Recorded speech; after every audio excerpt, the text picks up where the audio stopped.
What is up, everybody? This is Silver Spook, and this is the Silver Spook video about, well, you can probably see what I'm going to talk about. Today we'll be talking about black elves, brown dwarves, and the rings of power that are destroying white supremacist fantasy. Oh, I seem to have uploaded the wrong image, but that's okay. So we'll be talking about rings of power as well as real life Euro supremacists, including the people who are currently mourning the loss of a white supremacist, monarchist, feudalist, capitalist, and colonialist person, awaiting the return of their king, King Charles. But we'll tie in the death of Queen Elizabeth as well into this. Actually, if it's not on sale, let me take that off real quick. We will be tying that death of the Queen and what that means, as well as the fact that we have now a Lord of the Rings series, which has angered many people. Lord of the Rings, Rings of Power has sparked a huge backlash. And puts Tolkien legacy into focus. A racist backlash, specifically. Lord of the Rings series inclusive casting has sparked social media vitriol from those who insist J.R.R. Tolkien intended Middle-earth to be populated by white characters only. This belief is not only faulty, it misses the spirit of the author entirely. Writes to Hollywood Reporter. Anyways, so if you haven't seen it, so Lord of the Rings, there's 2 episodes out and there's a third one just recently released. Lord of the Rings, set in the world of Lord of the Rings, The Hobbit, Middle-earth, etc. And it does feature many, actually not that many. The majority of the characters are still white, actually. For a time, it seemed as though a great shadow had passed over the world and then faded, still present, though not quite as ominous.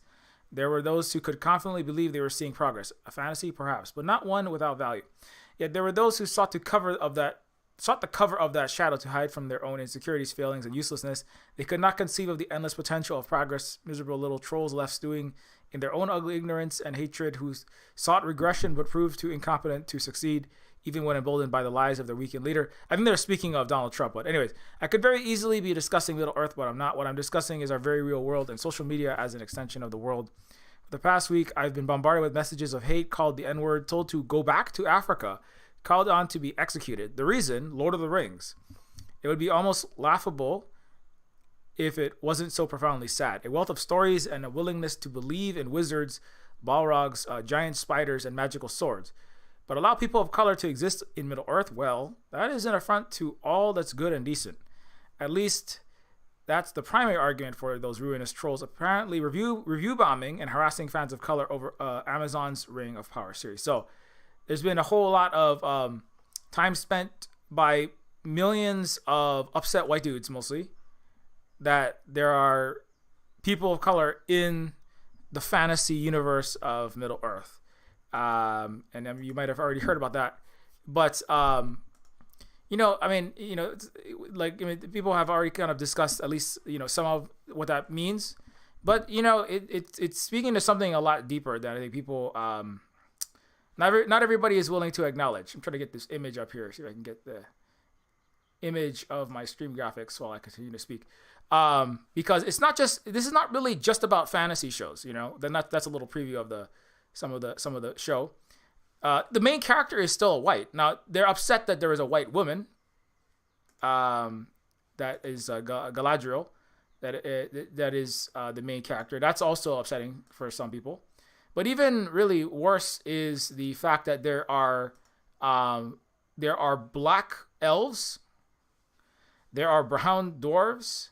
So I'm trying to get this image to show up. There are non-white Harfoots or halflings. They're basically they're related to the hobbits, and there are people of color in the fantasy world created by J.R.R. Tolkien. There you go.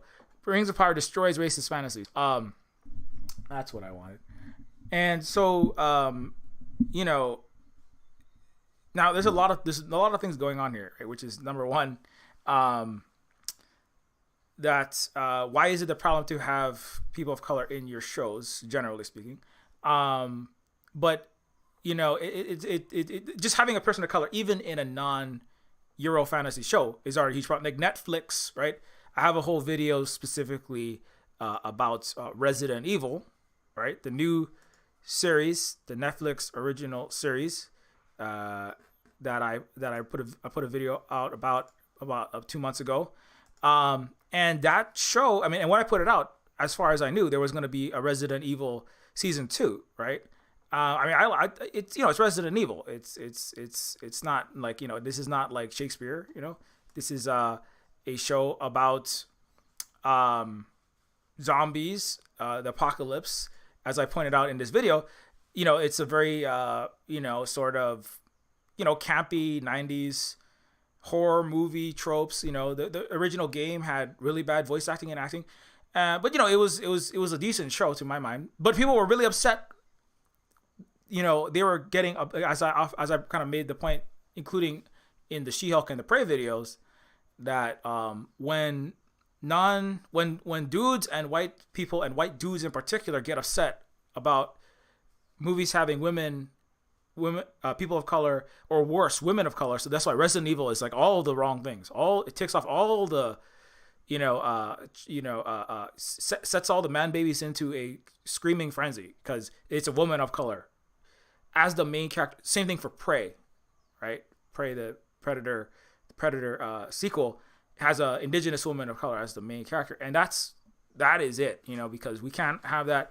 And so, and all the accusations of it's illogical, it doesn't make sense, it doesn't follow the, it doesn't, or just random. The writing is bad, it's inconsistent, but they don't bring that up. Like I've said many times, right? Like nobody calls into question Jesse Ventura in Predator 1 carrying a no matter how much you work out, you're not going to carry that size of gun and shoot for more than like 2 seconds. It's ridiculous to have a anti-aircraft gun, the minigun specifically, being held. It's purely for Hollywood action movie cinema fun. It's not realistic, but nobody questions that. They're just celebrating it, right? But it's a great movie. Nobody calls that into question. It's when women show up, all of a sudden everything is unrealistic, right? Because women can't defeat predators, women can't defeat zombies, black people and women don't exist. They shouldn't be in any movies. They should be like cooking my Hot Pockets and cleaning my disgusting bedroom full of crispy socks and spilled Mountain Dew Code Red. They're not supposed to be inside of the movies. They cook and clean and exist. They don't. I guess black people and people of color and women exist, but they don't exist. They don't exist. They just. I do the fun stuff. People like me, white dudes, do cool fun stuff. That's like not actually historically accurate. Like I keep bringing it up, right? And so having just, it doesn't matter if it's fantasy. So I would argue for that article, right, that I was just showing, which is like the racist backlash against Rings of Power. It's not just about that Europe didn't have any black and brown people, and so Lord of the Rings is about Europeans, and so it's irrational and it's against canon to have black and brown dwarves and elves and hobbits and black and brown people in Middle Earth, right? It's not just that. It's just any people of color anywhere, and you can have women, but they have to be like sex objects and things that you're trying to have sex with, right? Galadriel is a white woman, in a white elf woman in the Rings of Power, right? But she's also doing a lot of fighting. Elon Musk himself, right? Elon Musk himself got really upset at this movie. Galadriel is doing a lot of fighting. She is like a lot of in the first episode, they're trying to wipe out all the evil brought to the world by Morgoth, the on the same team as Sauron. Somebody who is headquartered in places like Mordor. The Morgoth evil that spreads to the lands which with goblins and trolls, and there's a whole other racism going on with all of that, but we'll get to that. But a lot of the, well, not all of them, Galadriel's brother, right, is I don't know if he's not seen there, but Galadriel's brother, who dies early on, is trying to stop the evil, and dies trying to stop the evil. And so Galadriel is, kind of mourning while fighting for her brother, and also trying to wipe out the evil that killed her brother, is like leading the charge to go to the ends of the earth. They go to like basically the North or the South Pole. It's like basically the frozen ends of the earth, to try to wipe out every last element of Morgoth, right? The evil force in Middle Earth. And her team is saying turn back, and but she's like keeps going, but it's clear why, because number one, like she's personally invested. This is the thing that killed her brother, and she's been trained as a warrior and a soldier, and she's been fighting for a long time. Elves live a lot longer than humans. They have like the opposite of replicant problems. They have too long life expectancies, but she's been fighting a long time, and so she's leading the expedition and trying to stop the evil. But Elon Musk got upset because, like, why is it only the women that are doing what? The women only men are either cowards or jerks or both in this show. Only women do brave, courageous things, right? And it's patently false, because the main character that inspires Galadriel to kind of go out and stop the evil is Galadriel's brother. Let me see if I can find that specific tweet about from Elon. But it's like yeah, my everything's going a bit slow because I think I have too many things open. But Rings of Power. Let's see if I can find that one. It'll probably come up. Those who claim any criticism of Rings of Power means you're racist are outing themselves as closet racists. Like, I don't understand that. That's like saying, like, if you like Megan Thee Stallion, that means you're gay, because real men don't. Like, dudes, are you okay? Elon wrecks Rings of Power. Tolkien. How does Tolkien turning in his grave? This doesn't make any sense either. I should probably stop looking at this, but yeah, I'm probably not gonna be able to find it. But basically what he said was that having there are no non-coward / jerk male characters in the show, which is just not true. Like, also there is a character. There is the black elf character who goes out and seeks out to the evil. There's a scene. There's a number one that's a black elf. So that part of the reason why Elon doesn't mention this character, the black elf, is because Elon is a racist who benefited from African slavery, colonialism, and all of their dead bodies and their toil in South Africa, where his family's from, under apartheid, as well as before apartheid, made all the money that he has to go spend on his Tesla failures and to pretend to be some kind of space explorer, which he isn't, because he didn't make any spaceships. He helps destroy spaceships. But anyways, he benefits from and has benefited from colonialism, like the Queen of England, right? And what they benefit from is non-white lands, labor, and money. And so he, in a certain sense, Elon Musk, like, just subconsciously, like, I don't think he consciously did this. I think he just subconsciously doesn't view the black male characters like this elf in Rings of Power as humans, right? Just like people like Lawai 69 and Serpent ZA, the people that are all Serpent ZA is the South African go-getter for the US's, the current reigning Western capitalist imperialist white supremacist country's number one enemy, right? Which is Serpent ZA makes videos that are Western propaganda about why China bad, basically. And he's a super racist.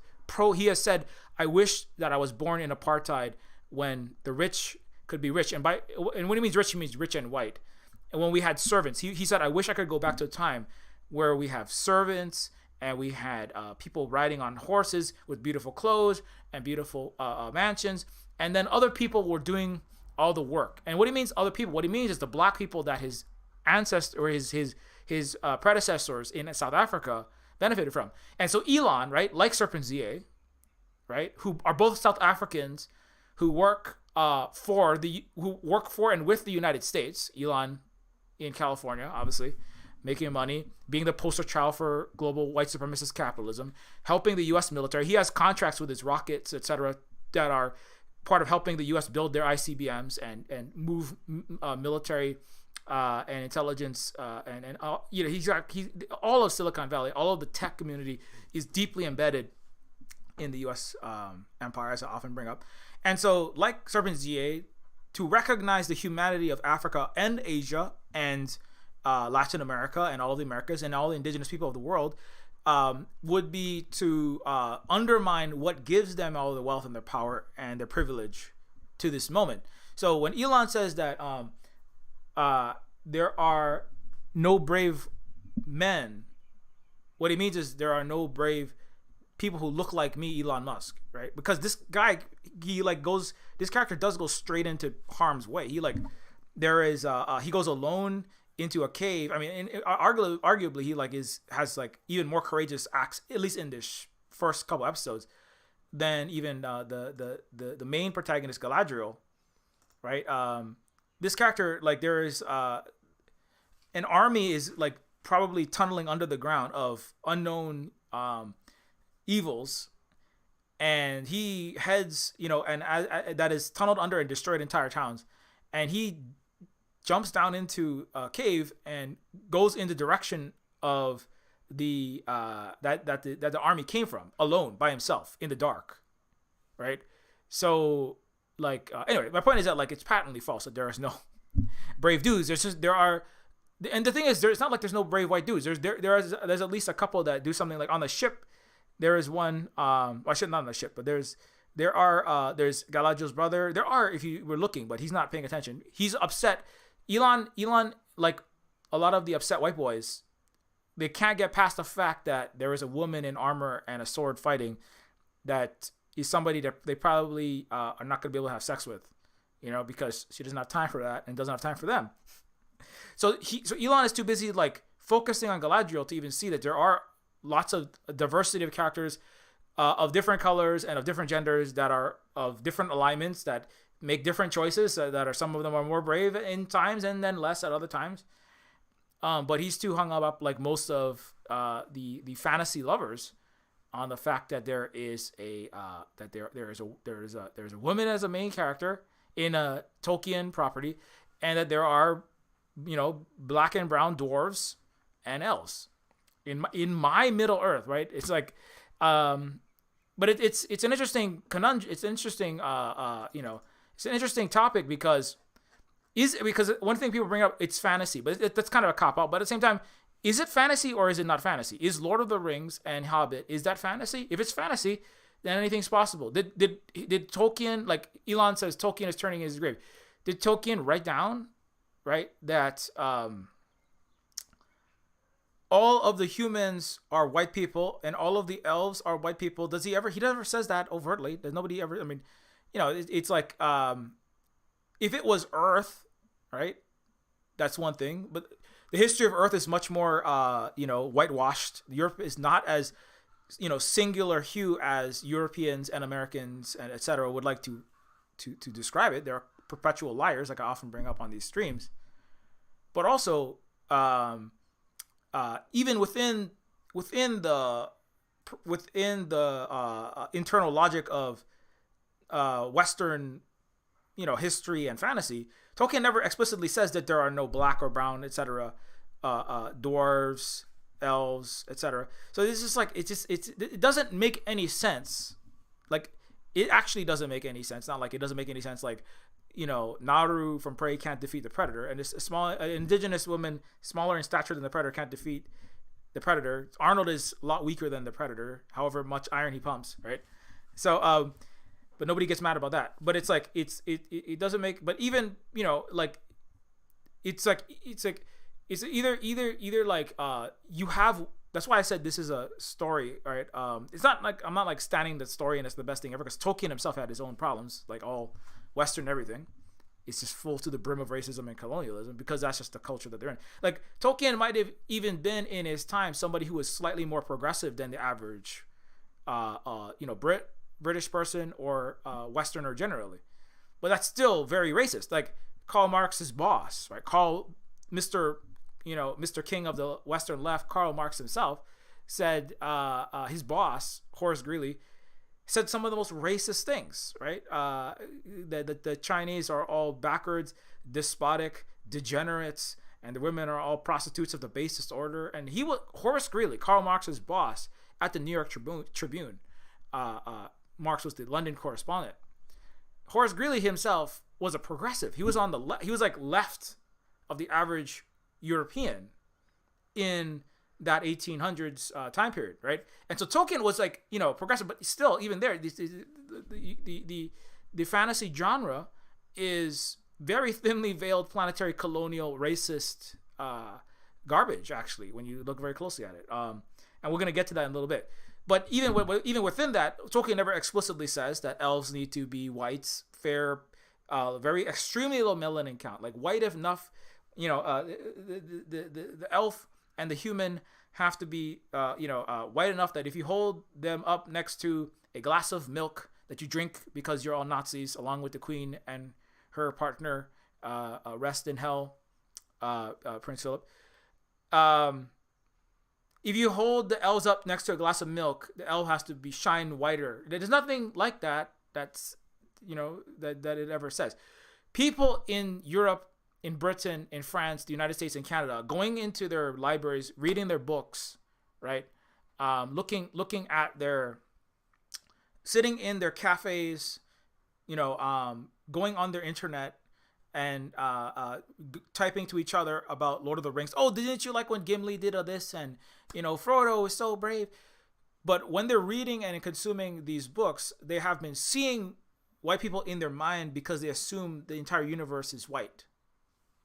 Right? And everything, well, I mean, obviously people of color exist in the way that like some Africans exist, but they're not really there. They're just there they're like in the engine room of the world, just like cranking away, doing all the hard labor while the white people do the real existing. The Asians, like Holly brought up, like even in Harry Potter, like the Asians there's one Asian wizard school, right? The 2/3 of the population is from Asia, and Europe has like less than 10%. So it's really proportionately, right? But it's like, no, Asia gets the token wizard school because it's kind of like Asia is treated as, there's a handful of they get to be considered human. They're all the defectors from communist, anti-colonial countries that are fascist and work with the fucking NED, like Andy Ngo, and famous celebrities that don't rock the boat, like Margaret Cho, right? Who defected from Asia, and those are the token Asians that exist. So but other than that, and they should really just be happy there's at least one Asian character. You should just be happy there's one black character in there, because you don't really count as human. You're like 3/5 of a human. Just be happy there's one brown character inside of your Star Wars or your Star Trek or your fantasy, your sci-fi, or your RL fiction. Just be happy, But if you ask for more than a token character, like if you make the main character, right, like in Prey, an indigenous woman, that's it. That's it. We're gonna have to burn the entire world down. We're gonna dox your family. We're gonna make death threats, right? Like this, the author of that article, right? Because, for writing an article, I don't know exactly what it was, right? Racist, the backlash, right? Just for having, just for making this article, this non-white person is like, I've been bombarded with messages of hate, called the N-word, told to go back to Africa, called to be executed because the Lord of the Rings. It would be almost laughable if it wasn't so profoundly sad. A wealth of stories and willingness to believe in wizards, balrogs, giant spiders, and magical swords, but allow for people of color to exist in Middle Earth. That's an affront of all that's good and decent. At least that's the primary argument for these ruinous trolls. The real world kind, not the fantasy kind, to be clear. Apparently review bombing and harassing fans of color over Amazon's Rings of Power series. I've been a fan of J.R. Tolkien's world for almost as long as I can remember. I grew up watching Rankin and Bass The Hobbit, Return of the King. I mean, I did too. I remember watching Hobbit when I was little. I watched Return of the King, the little, it's like late 70s, 80s animated, the classical cell animated sort of movies of Hobbit and Lord of the Rings. I watched, the Labyrinth. I even watched the movies when they came out in the noughties of the Lord of the Rings with Peter Jackson, right? The Silmarillion, Unfinished Tales, and the History of Middle Earth. I did my 5th grade biography report on C.S. Lewis and his friendship with Tolkien when Ralph Bakshi's Lord of the Rings 78 was released on VHS. My mom took me to the store to buy it. Anyways, the most common refrain is Tolkien didn't include people of color in his stories. Not only is this untrue, the Harfoots are described as having browner skin. So not only is it's like Tolkien literally describes certain characters as having browner skin. So, but this is this weird thing where, like Holly was pointing out to me, like people will say, Western writers, white writers will say in their books, and there he was, tall, dark, and handsome, and I swooned or whatever, to describe a attractive character to a woman in a book. The man will be described as tall, dark, and handsome, right? And so Holly was like, I always pictured like a Indian, like an East Indian person or like a brown guy, or like Aladdin or something. Who, it's like, but like, it's like if you meant it was a white Caucasian person, right? It's kind of like, but the thing is like there's a weird thing going on there, right? Which in writing, which is that when you're reading the text, there's no video evidence of what is there. It's just it is a team effort of the writer who has put these words down into the book or the PDF or the file that you are currently having read aloud to you in audiobooks, and then you in your mind are constructing these images in your head, right?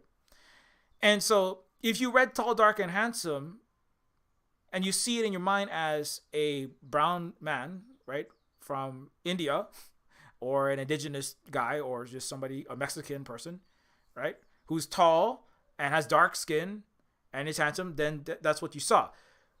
But then if for some reason you are surrounded and embedded in white supremacy, and like why does the words tall, dark, and handsome produce? Because when there's a show, right, where for characters, like how I was pointing out, there are shows where characters in books, I can't, what is a specific show? Let me just check the chat real fast.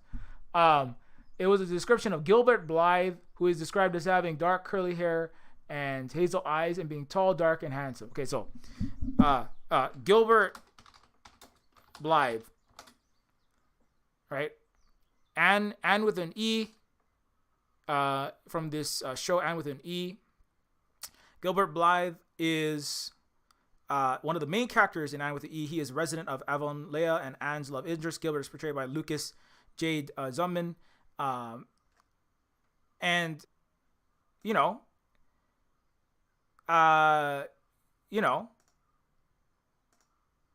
so now there are black guys around, and then there's a white guy with dark hair. So it's like, but why did Holly see, right, because Holly was around other brown people, and Holly has had some, let's just say, like, not the best experiences with white men,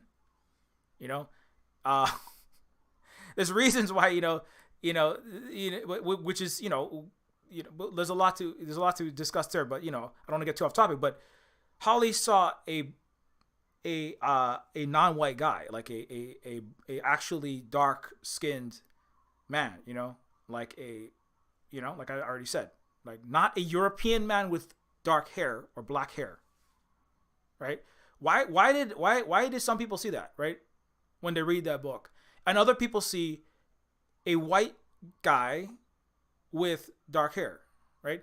But I would argue actually a reason why that's happening in the imagination, the internal homunculus, the inside video projector on the silver lining of your mind's eye, right? When you're constructing the image reading that book, Lord of the Rings or Anne with an E, is all of the norms and the history and the culture that, and all of your experiences and everything that you are, that has been baked into your mind, your psyche, who you are, right? Because your brain itself is what's constructing those images, right? And it puts together those words into an image, which is different for different people, obviously, because the show producers read the book and then they saw this guy, right?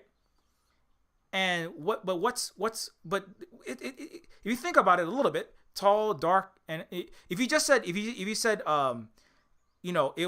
was a dark round ball, you'd be like, okay, what's a brown, like maybe a ball made out of wood, a brown, like you said, like a red rectangle, a long red rectangle, right? You're like, oh well, maybe it's, I don't know, like a looks, like a I don't know, a painted red piece of wood, or a long yellow cylinder. Is that like an unsharpened pencil? And if you say like it was a tall dark rectangle. Oh, you mean like the monolith? It's something dark, right? Why is everything about the tall, dark, handsome guy white? Meaning not dark, right? Why is the tall, dark, handsome person all white except the hair, right? Do you see how that doesn't make any sense? Unless you are filled with this idea and your culture as your Eurocentric, right? Your Western exceptionalist, right? Conception, right? That human beings, the only people that can be human as fully existing, right, are white people, right? So that when you read Tall, Dark, and Handsome, the idea of a brown person being a marriageable man and handsome is unthinkable. I would argue that's actually why a lot of people read Tall, Dark, and Handsome as it has to be a white guy with brown hair, because black and brown people are not human. It's the same reason why it's actually the same reason why this can't exist, because black and brown people can't be existing as agents and actors as humans in the world, or elves or dwarves for that matter, right? That's why they say it's not realistic, is because you can only view, and that's why Elon cannot recognize any courageous, valiant men in the show, because Elon sees this black person and immediately dismisses the person, because that doesn't exist. You just don't exist. Like Elon has been watching, like most but average white dudes in the West are watching the shows, trying to ignore either they're replacing the black guy with a white person in their head, and then they're just getting mad, like, why wasn't this white man elf not white? Now I have to imagine this show as if this is a white guy. Then that black elf doesn't exist, or they just like block it out of their mind, right? And so that's why when you hear, actually a good example, when you hear Tall, Dark, and Handsome, why isn't it a dark-skinned person? It's because y'all racist as shit. Really simple, actually.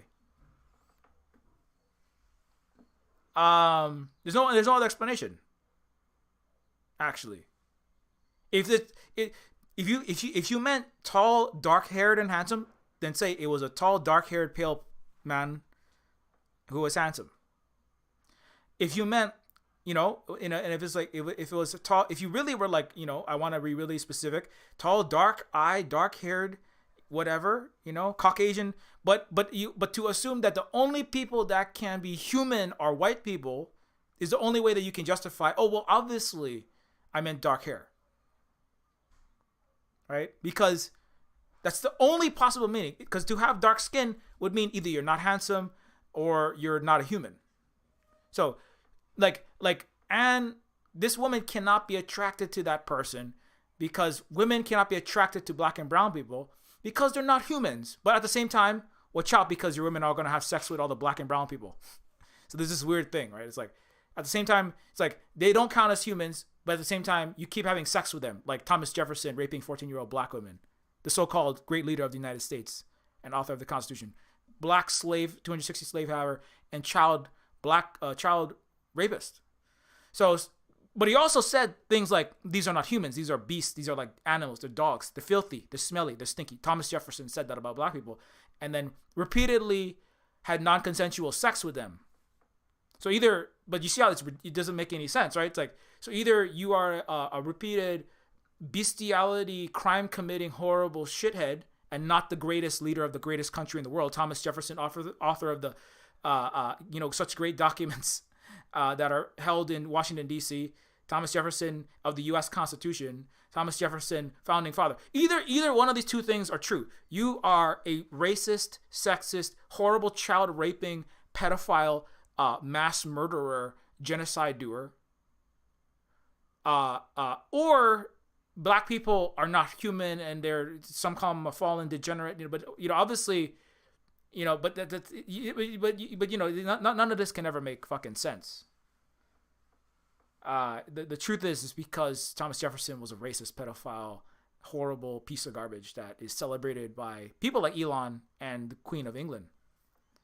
Even the British are a little upset in the little uprising, but the UK is very good friends with America now, and the UK needs America to keep blowing up Africa, Asia, and maintaining planetary Anglo-Saxon white hegemony. So England is not against America. That's one of the deep lies, is to produce these like false antagonisms that don't exist to make it seem like there's infighting and that people are having boisterous, all having really heated arguments with each other in the democracy. No, it's not. There's the solidarity between colonizers. There's solidarity between Britain and France, even though they fight, but there's solidarity when it comes to colonialism and planetary plunder, right?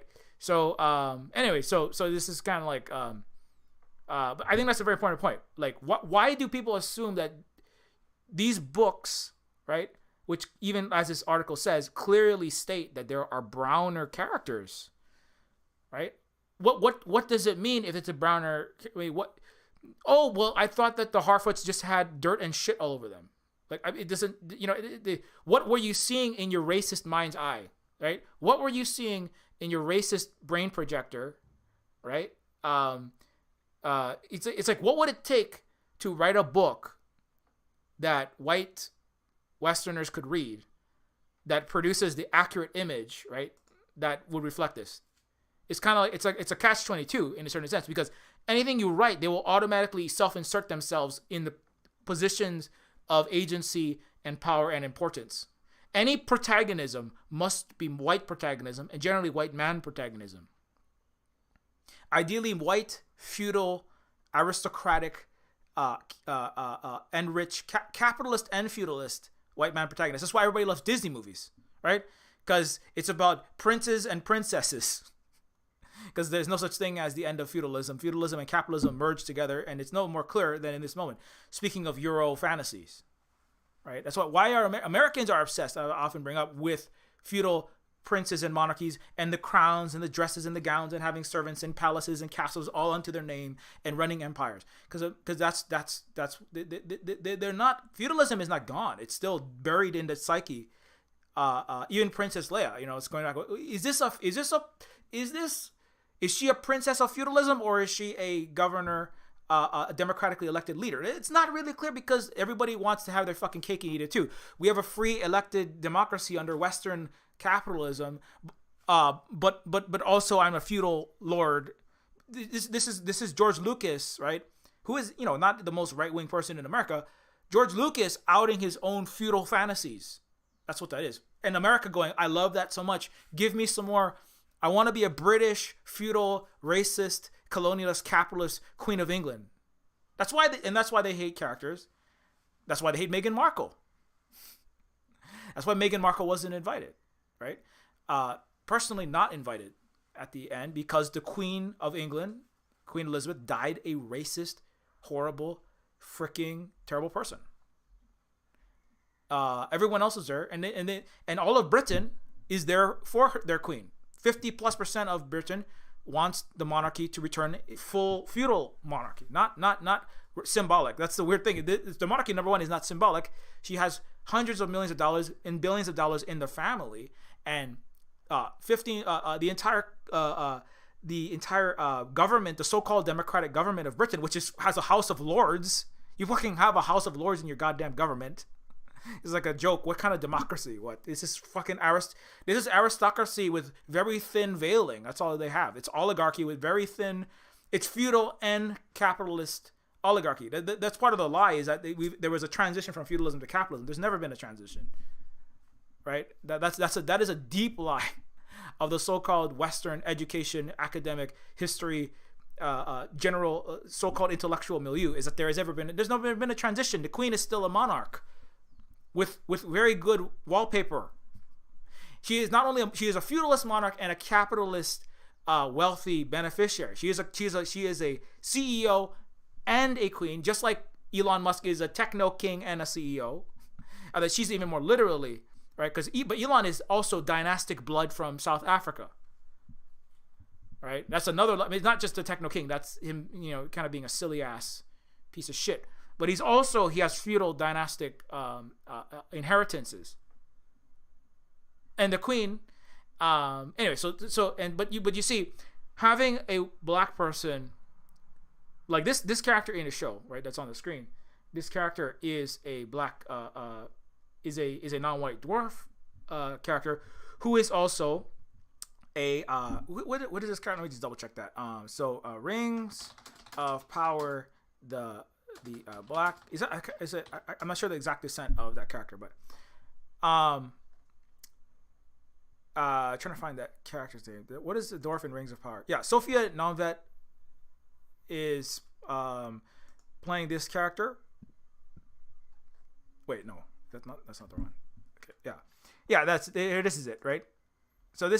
And she is married to I know it sounds like I'm talking about science fiction and stars, but when I say she is a brown dwarf married to a white dwarf, those are two kinds of stars. But anyways, they are there is a non-white woman dwarf princess, Disa, and Owain Arthur is playing the husband, Prince Durin. Durin is very well known in Lord of the Rings. There's the Halls of Durin, which you meet in the Lord of the Rings Hobbit stories. And so this is before that. This is a prequel, so you're learning about Durin the Fourth in Rings of Power. And so interracial marriage. So this is like everybody's still like barely past Uhura and Captain Kirk's interracial kiss. And now you have a black dwarf and a white dwarf. Number one, there can't be black dwarves. There can't be black dwarves. Why is there racist back? Previous adaptations of the Tolkien's work have included mostly white, mostly male cast, including the films by Peter Jackson, which made billions at the box office and won dozens of Academy Awards. Amazon's series imagines a world in which people of color and women are central figures. Characters of color include a queen regent, an elf warrior, Ismael Cruz Cordova, dwarf royalty, and the leader of the Harfoots. Yeah, so there's also like a Hobbit. The Hobbit related characters have their own non-white character, right? And so why is but again, it's like why is this a problem? But the reason why this is a problem, there's zero explanation. It's fantasy, right? The only explanation is people want to visualize themselves. The Western white people, despite they say, oh, we're colorblind now. Everyone's getting along. Look, there's a black president. Oh, no, a lot of people were very upset about that, and then Trump showed up soon after. But racism is over. Martin Luther King happened. Don't you know? Stop asking for a handout, right? We're all equal now, right? But that's not true, because if racism was over, there would not be this huge backlashes. If racism was over, you wouldn't have like massive,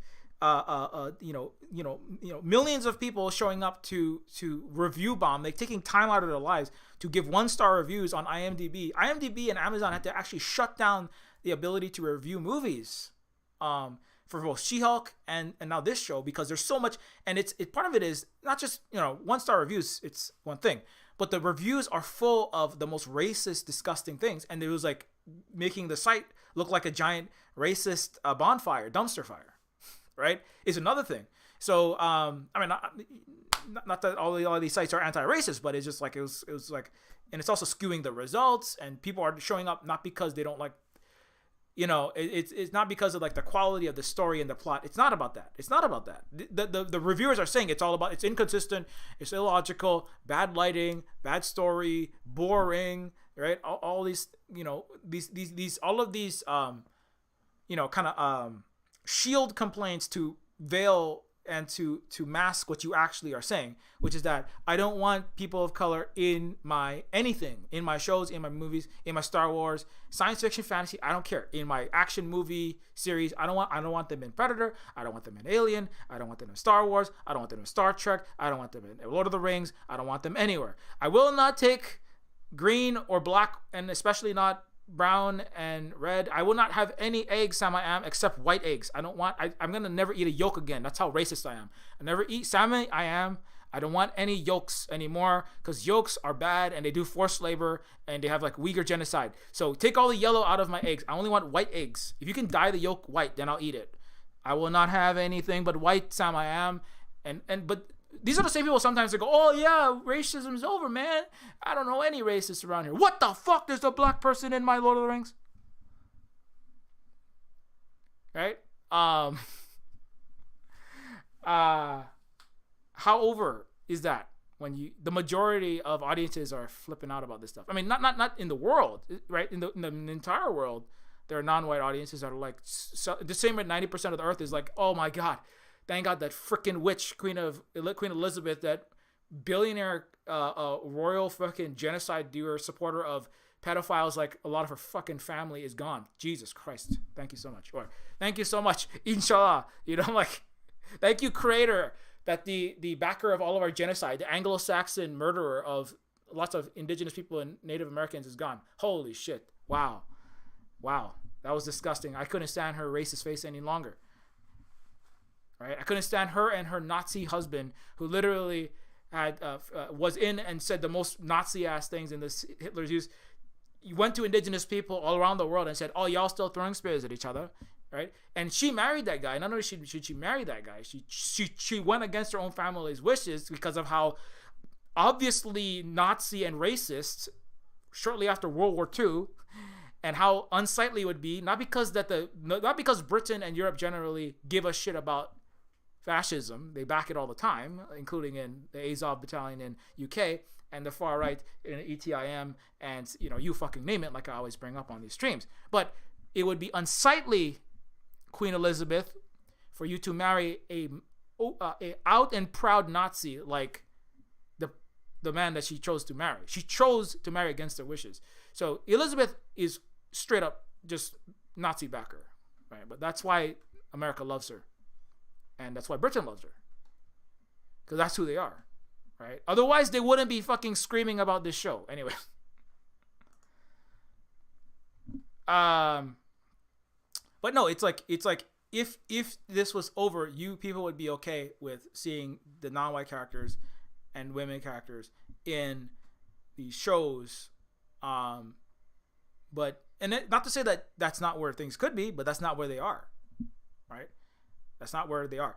And there's a particular thing for fantasy, like in Holly and I were talking about this, where in fantasy, and I mean, going back to Tolkien, like even in the beginning, Tolkien was not like the orcs, right, and the goblins, right? If you think about it, right, if you really think about like who you think, like in the way we kind of look at I often bring up Avengers, and I go like, in Avengers, why do we have Captain Star Spangled Underpants, the United States Empire, right? A bunch of white dudes, right, representing the U.S. military, Captain America, literal U.S. soldier, a Hawkeye, ex-U.S. military, the defector from the Soviet Union or from Russia, that the only good Russian is the one that's capitalist and American, right? Natasha Romanoff, Anglo-Aryan god, fucking Thor, Iron Man, billionaire philanthropist, arms dealer, playboy, Silicon. It's like billionaire philanthropist, arms dealer, playboy, Silicon Valley billionaire, white guys, Iron Man, right? It's like literally, it's DC, that's Captain America. It's tech billionaires, that's Iron Man. And then you have all of your Euro NATO accomplices, that's Thor, right? And this show is just like, I've gone off of this many times, right? And this is why people in the United States nobody said, oh, it's really illogical. How the hell can Captain America survive the Hulk smashing his head? What is these people even made out of? It's illogical. How did there's lots of plot holes. Why is the Hulk picking up Loki, I brought up when we were talking about She-Hulk. Why is the Hulk picking up Loki and smashing around like a rag doll? This is kind of silly. This is serious literature. Marvel comic books. This is like great writing. This is like world changing serious stories. This is like basically Schindler's List, right? But no, why? But when She-Hulk, does a twerk, it's like, oh my god, right? Like that was my video last week. But that's because it's why? Because it's a woman. It's a woman inside of my man's stuff, right? There's women here inside of my white man, protagonist position, and so now I'm gonna get upset because you can't twerk, and I'm so mad that in my small white man world, right? Megan, I'm gonna say that you're gay if you are attracted to Megan Thee Stallion twerking. It's pretty amazing stuff. Like you're gonna be gay to own women, like, but that's a serious thing. We're talking about that earlier today. You're going to be gay to you're gonna never have sex with women to own the women. It's weirdly, it's like we're pointing out earlier how we had a panel with some of our fellow indigenous devs, but it kind of came up. The Spartans also had a super like kind of weirdly homoerotic, but also you couldn't touch, where all kind of culture were, or it was like super toxically masculine. All the guys are put together, and then never were completely separate from the women who just are pumping out more white babies. And they're like two different, like completely different teams. And isn't it any wonder do you have this like super toxic, fucked up way? If that's your forefathers, this is the Greeks and the Romans. These are some of the worst forefathers. And the thing is, like, that's not all of it, but there's other things that the Greeks and the Romans did. But this kind of like separation into an alternate world. And when you bring women into the man space, right? When you bring a woman into the man character of Hulk or comic book superhero, that's like destroying Western civilization. I mean, that's literally, as Jordan Peterson argues, that all of the manosphere, all of the right wing, or mask off right wingers, and the toxic dude bros, which is like most of the men, unfortunately, in the West, they're all over here about you're destroying all of culture because women have to cook and clean, and that's it. And you got to get out of that. And definitely don't twerk. But it doesn't make any sense still, because, well, I want to have dance sexy when I'm at the strip club and twerk, but then when I want to get mad at you on the internet to make a point because I'm horny and I haven't had sex in 20 years and I'm a sad little fucking spoiled brat and nobody's following me on my Insta CrossFit account, then it's gay to be attracted to twerking. But when I go and watch the porn later on Pornhub or wherever, so did you suddenly, it's like quantum sexual orientation, right? The Western brain is quantum sexual orientation. Like I'm like secretly straight when I'm alone, and then I turn gay to prove how manly I am to all my buddies on 4chan, and in the comment sections, and all over my, in all of my Gamergate groups, right? I'm like quietly attracted to women, and then all I do is hate women, and then tell all of my buddies that it's gay to be within 10 feet of women, because that you might have some estrogen wear off on you or something. There's like some perfume might get on you, and that will make you gay. Anyways, doesn't make any fucking sense. But anyways, so back to the rings though. So like but yeah, so this, this is the same stuff that happened when Gamergate happened with Anita Sarkeesian.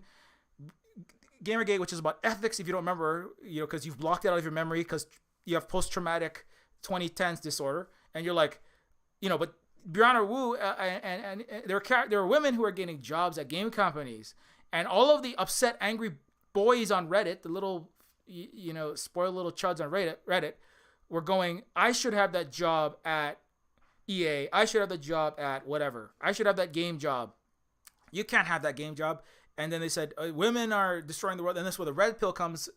Women and feminism is destroying the world. That's why men can't get laid anymore. That's why I can't find a girlfriend. All the pickup artists, all the Andrew Tates, right, they're all out there. And so this, And the fandom menace, which is about there's women, there's Rey, there's a woman Luke Skywalker. It's supposed to be a white man like me, and then there's black. There's a black protagonist, Finn and Poe. There's black and brown main characters in Star Wars. It's supposed to be Harrison Ford, white man, Luke Skywalker, white guy, and maybe a Princess Leia. That I'm gonna like marry, and we're gonna and some people misremember some aspects of that like she doesn't actually really do a lot of marrying in the first couple. But anyways, it's like she actually does a lot of fighting, but it's the same kind of thing and that caused a huge explosion. That was the basis for the entire global fascist rising, right? Was based upon Steve Bannon. He literally said, I found a massive power in, right, rootless white men between 20 and 40 years old. They have no direction in their life, and they spend countless hours going on the internet and bombarding and brigading, like the reviews, right, going on Steam and downvoting a game that has trans characters in it, Nazi bombing Neofeud, getting really mad at me and saying I'm some kind of N-word racist. The same thing that they're saying to her. That's what they said to me when my game came out, because it talks about racism, it talks about inequality, and that's screeching harpy SJW shit. And this must be some blue-haired woman that made this game, or it's a pure person of color. Well, that's an N-word made this game. So, and so that's the same, that's the same kind of thing that's happening with Lord of the Rings yet again. Steam had this happen so often, in fact, right? There's so many review bombs where people just show up. Hordes of, like, it's there, Steve Bannon, right? And the same power was what drove, like, getting all of them to go on Twitter, go on Facebook, go on Twitch, go on all the sites on the internet and just, like, blast racism and anti-Semitism and homophobia, transphobia, bigotry, and just horrible fascist stuff.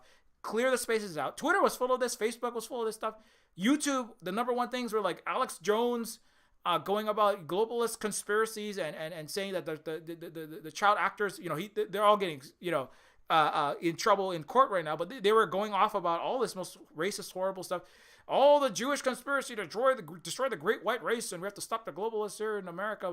And he was the top of the algorithm, and then Jordan Peterson was right along with him, right? So all of the sites and all the tech companies, the thing is, every CEO of every tech company would be on trial too, but, they all work directly with the actual competent imperialists and competent colonizers in the Democratic Party.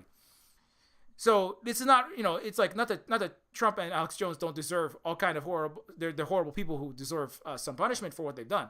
But like Twitter itself was complicit in the rise of Trump and the right, and so were all the game companies that recast German Nazis as German combatants to appease their racist, fascist first-person shooter players, which is what they did. I wrote an article about this. It's like, thank God, at least Wolfenstein had the common decency to go, we're not going to take Nazis out of Wolfenstein, because then, you can't. It's the whole fucking thing is, it's a game about killing fucking Nazis.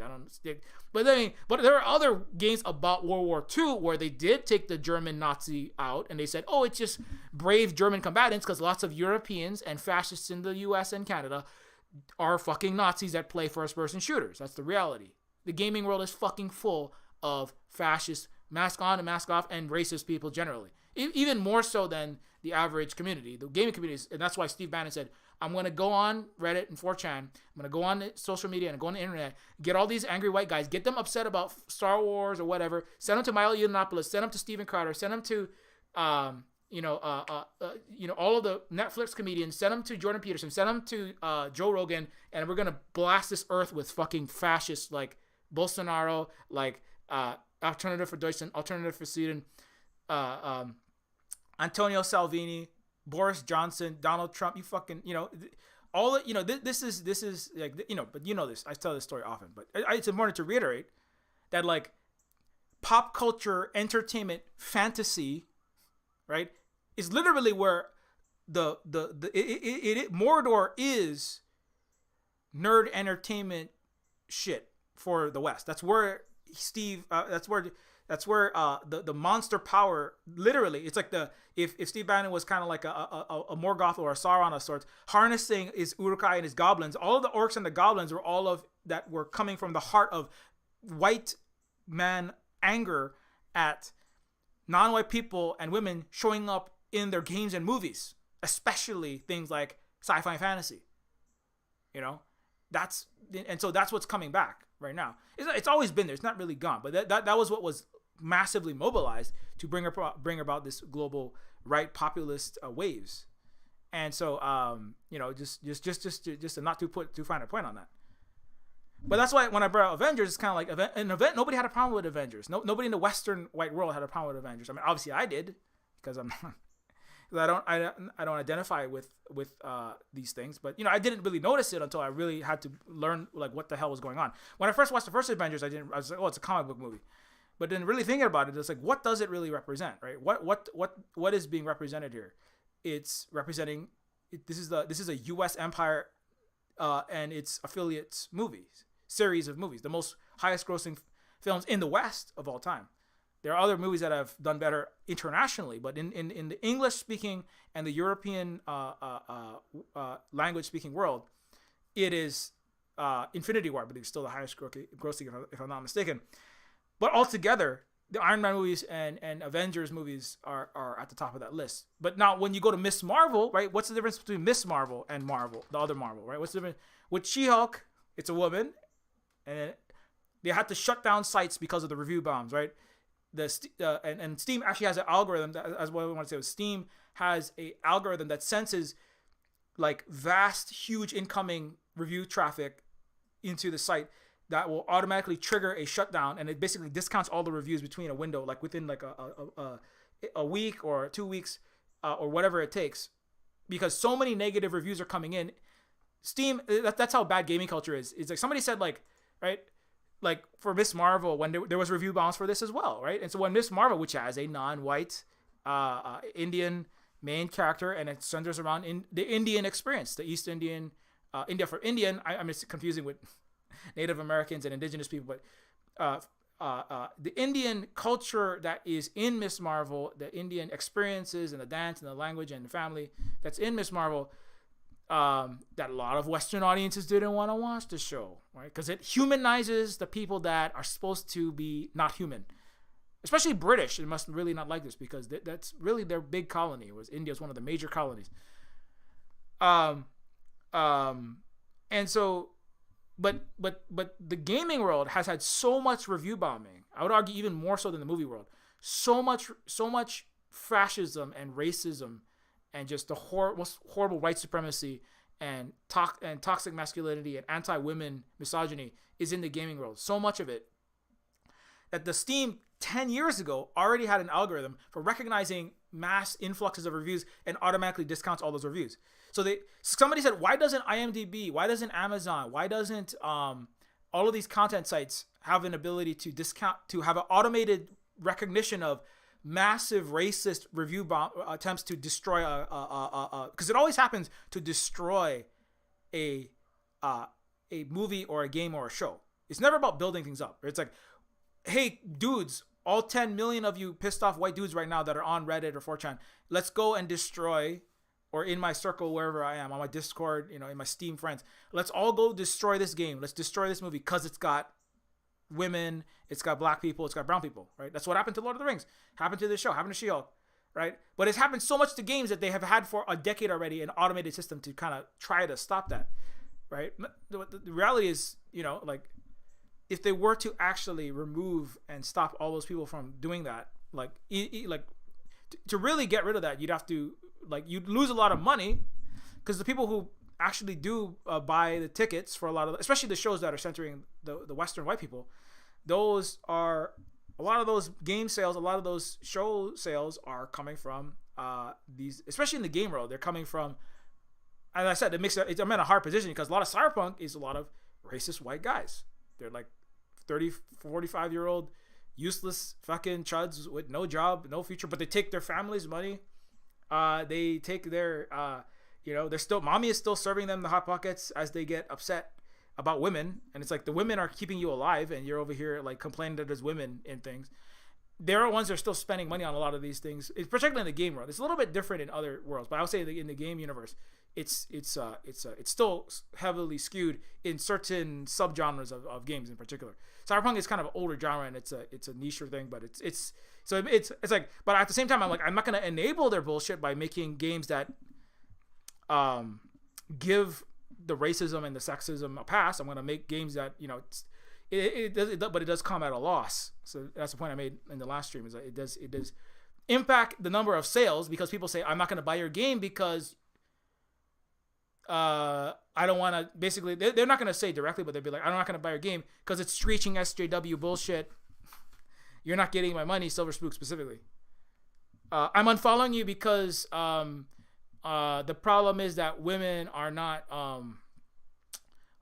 Whenever I say shit, like on Twitter in particular, it's like, oh, dudes, you just got to get better at sex and stop being a shitty dude and, grow up and pull your pants on. And I get like 40 unfollows because lots of dudes who play games that have followed me previously for other things, they're like, well, Silver Spook, stop telling me the truth. I'm going to follow you. I'm never going to buy your game. I buy a lot of games and I play a lot of games with money that isn't mine because I'm a 40-year-old man-child. But I'm not buying your game because you called me one. And I'm like, well, that sucks, and it makes it harder for us. So great time to say thank you to all the people who support us on Patreon and who have picked up the game despite everything that I say. I'm not gonna mince words and say bullshit to people. And enable misogynistic, selfish, racist ways, because people don't. Because it will help me make money. That's how you can tell, right? Who is really here, as I said, like for everyone versus who is in it things for themselves. When you say let's not talk about race and let's not talk about gender because it's idpol in my Marxist-Leninist group or my union or whatever, that's because you're in the union to get a better wage for yourself, and whatever group of white men that are in your AFL-CIO, or a lot of people are in unions, are in leftist groups, but they're mostly about getting up. The ones that are getting upset about cancel culture are the same kind of groups that are not there to help out everyone and get rid of capitalism. They're just there to get a better cut for them, and whatever small group they can affiliate with right now, they will do that. And then as soon as the weather changes, then they're out. That's why, anyways. But you know what that is. So, how does that tie into how does that tie into what's happening in the UK though? How does all this tie in?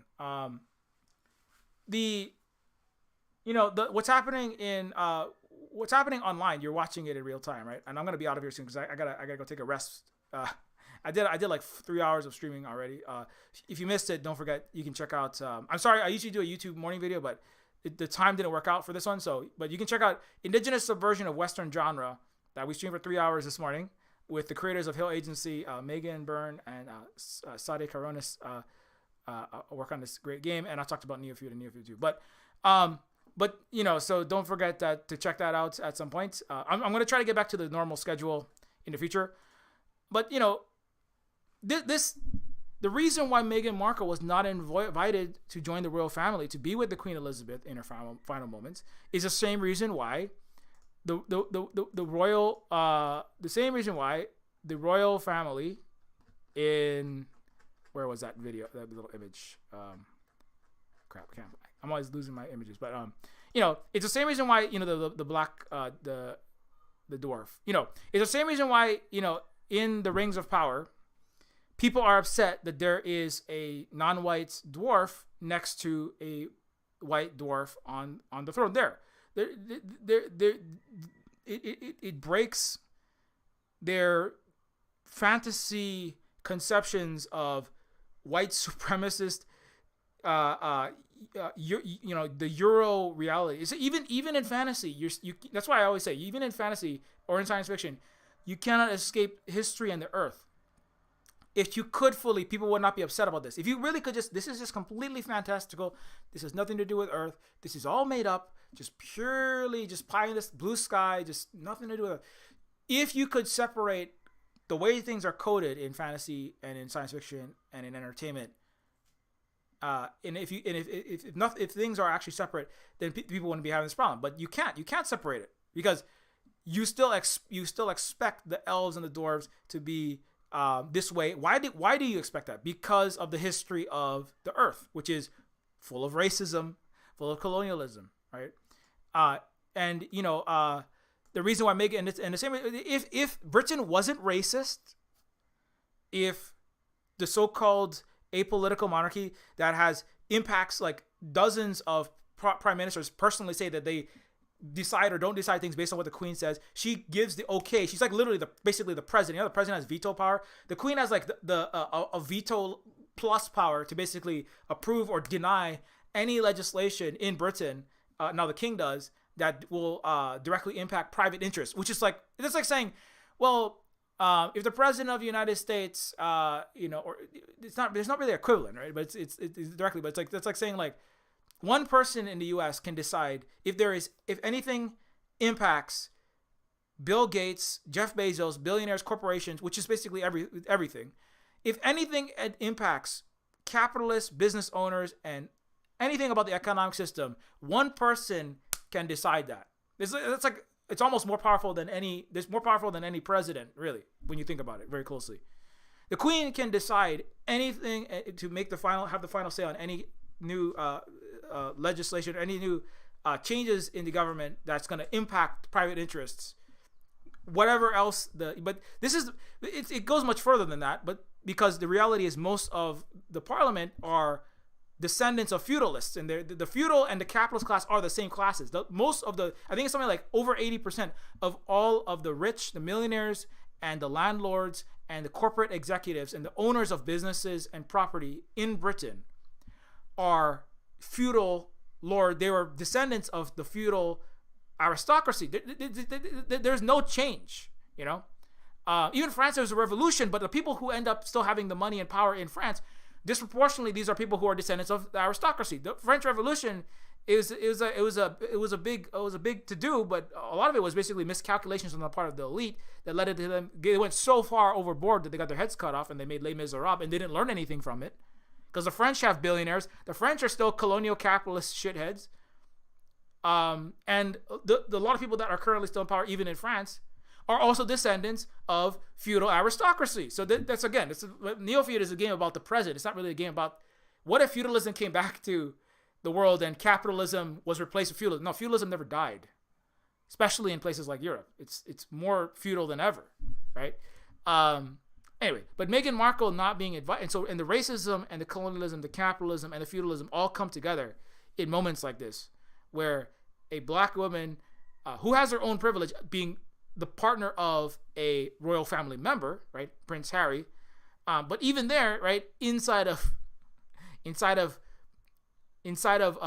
Linden, right, because this is another way to look at Middle Earth, right, in Middle Earth, right. The elves, if you think of the what's already built into Tolkien, the elves, right, from Middle Earth, like this guy on the left, right, this guy on the left, he is a pure elf, right. The pure elves are taller, more beautiful. They're called more beautiful, more handsome, more pretty, more dashing, more attractive, right. The pure elves are kind of like British. They're like the pure white people, right, who are longevity. They're older. The men are kind of like Holly was talking about. These are kind of like Americans, right? They're kind of white, but they're muddied blood. They sided with the wrong side. They revolted against us sometimes, like the British, because Tolkien was a British person. And we're not really happy with the men. They went against us, right? And not that they fought a revolution. They fought a revolution so they could have cis white landed aristocrats have slaves. America fought a revolution for slavery, not to liberate anyone. But to Britain, because in the Middle Earth, the men, the world of men, right, in Middle Earth's fantasy world, are collaborated and with evil, and they went against. And if the elves are Europe, especially the Anglo-Saxons in Britain, the Americans and the colonies are the fallen men they're kind of human, but not that human. They're just white enough to count. They're not quite NATO members. They're not Aryan, blonde hair, blue eyed, right?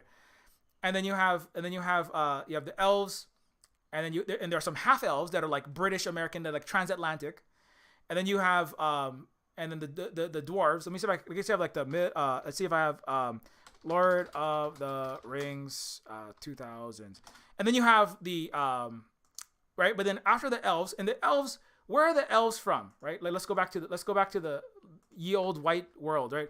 Where are the elves from, right? Like Legolas. They are from Lindon. I mean, it's like they all have British accents, posh, upper crust British accents, very specifically. Elves always have posh, upper crust British accents, even in the original 2000s Lord of the Rings, and now in the 2020s Lord of the Rings, right? They're tall. They're Anglo-Saxon Protestant. They're all related to the Queen of England. They're from Lindon. I mean, it's how like I thought you were some kind of you have a PhD from Oxford/Cambridge, right, Mr. Tolkien? But it's like we're talking about this. What kind of language specialist are you? You just change the O to an I, right? The elves are pure-blooded British aristocrats who are coded that way, who have that accent, even in all the movies, right? And the Irish are, all the hobbits have Irish accents. They're in the dirt. They're all short. They're cute little funny things. Now, Tolkien like actually fought in some, in World War I. He befriended some of the Irish. The Irish are not, you ask the Irish how they feel about Britain right now. You notice there's like fucking ding dong, the witch is dead. And they say, Prince Charles, old white man, has to get a job for the first time. They say, good riddance, that fucking vampire bitch. That's what the Irish are saying about Britain. But, but the Irish are like cute little half people. They're half as tall and they're half as human. That's why Britain genocided them with famines, right? And then Jonathan Swift wrote books trying to call out Britain's genocide called the Modest Proposal, and all of Britain said, what are you talking about, Jonathan? We have to starve the Irish because they're lazy bums, and that's why we're going to take all, just like we did to the people of India, 27 million dead from Britain, right? So, but in the Lord of the Rings, you see, like, everything is coded by history and reality, right? The Irish are the hobbits, small people farming their little potatoes. And they're all talking like with the Irish accent. And that's why you're upset that there's black people in there also. There's black hobbits, is because, everybody is reading their own racist histories into these shows. If it was complete fantasy, why is everybody fucking Irish? Right? Why do they have Irish accents, right? If the elves are just complete fantasy, why are they always posh, British, like they just got out of a fucking a Ridley Scott directed Revlon ad? Why do they all have so much hair product? Huh?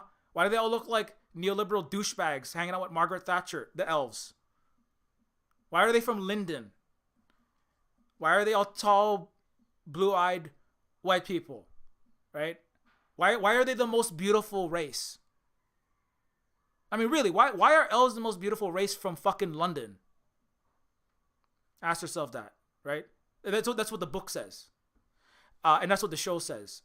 Why are the dwarves? Why are the dwarves all have fucking Scottish accents, and they're kind of curmudgeon-y, angry little mountain people that do all of our work and dirty work, and they do all the mining, and they're kind of we begrudgingly ally with them when we're going to colonize the earth, because Scotland did like benefit from some of the colonialism, include like places like Glasgow.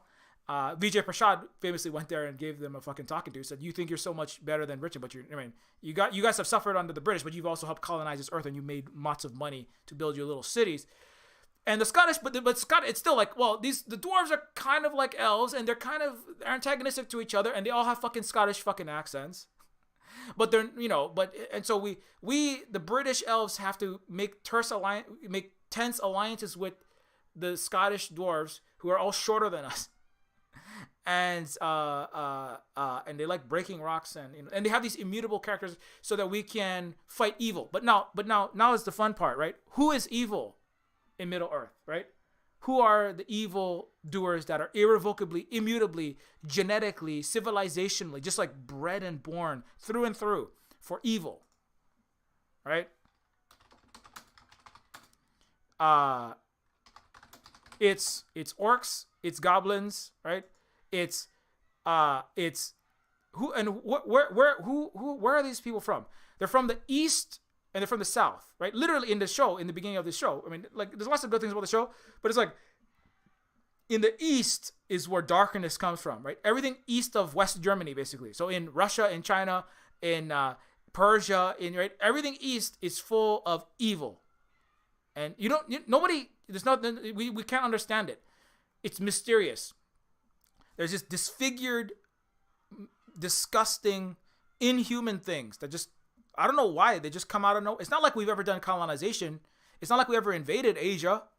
The South has all of these horrible hordes come out. They're covered in paint. They're covered in paint. They're all these different weird color, and they paint themselves like tattooing, and orcs is what the Azov battalion calls the Muslims. They said, right, there's a picture of the literal fucking Nazis who worship Stepan Bandera in the Ukraine war, coating their bullets in pig fat so that when they shoot the Muslims, the Chechens in Ukraine, to make sure that they send the Muslim orcs to hell. Because Europe has a history of demonizing everything Asian, everything Persian, everything Asian and African, Afro-Asiatic roots that actually gave birth to a lot of their knowledge. I talk about this often, right? Their knowledge, their text, their science, their technology, their engineering. These older civilizations were hugely influential and gave what the Greeks and the Romans transferred much of what the Greeks and Romans ostensibly invented, which they didn't, right? Or they just stole. Paper itself stolen when the Chinese were enslaved by Europeans. And then they were just scratching their bloody, unwashed ass fingers all over the wall until they got some Chinese paper and then some Chinese black powder to go kill everyone with across this earth, right? But everyone east and south is goblins, is orcs, is evil. The men of the south, right? Who are the men of the... We don't care who the men of the south are. The men of the south are African, and that just means they're evil because Africa is full of darkness. Don't you see look at how dark their skin is. Tolkien is alive and fought in a colonizer war. World War I is a war of Europeans fighting over the carved up earth on the backs of 7 billion people's torture, enslavement, stealing, and genocide. Tolkien did not care really about what the fuck was south of Italy. He didn't care about anything east of West Germany. He didn't care about anything east of Europe. It was just evil out there, right? And that is baked into fantasy. High fantasy means white fantasy. That's what that means. We have to go back to traditional fantasy. Trad fantasy means white supremacist, Euro, racist fantasy. That's what that means. And most fantasy is way the fuck behind the times because it's still repeating all of this stuff that was super racist in its time, right?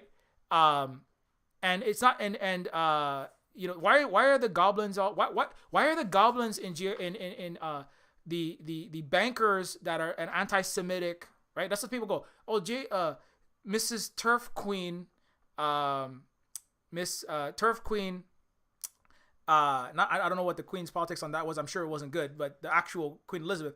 But J.K. Rowling, right, is anti-Semitic because she has goblin bankers that are coded as Jewish people committing all of these horrible evils. And in the most recent game, your job is to put down and suppress the horrible goblins, right? Along with other racist things and anti-Semitic things, but that's one of them, right?